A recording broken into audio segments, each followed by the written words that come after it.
We thought we had a certain SaaS footprint, and then getting into Reco and getting partnered, we had a much bigger SaaS footprint than we initially thought. We had thought Microsoft 365, Veeva, SAP, kind of just some of the traditional business core function applications that we use on a day-to-day basis. And what we found as we were working with and through the platform was that our footprint was an order of magnitude bigger than we had initially assumed.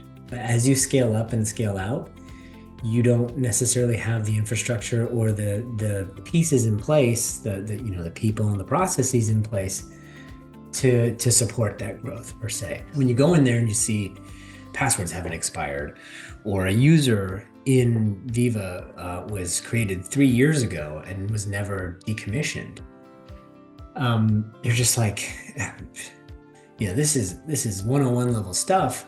Why wasn't this configured correctly when we did this? Well, the people that did it 5 years ago aren't even at the company anymore. And so that was really insightful for us to go almost to ground zero as it relates to the baseline with some core functionality of applications that we've had since day zero or day one, and change the security posture of those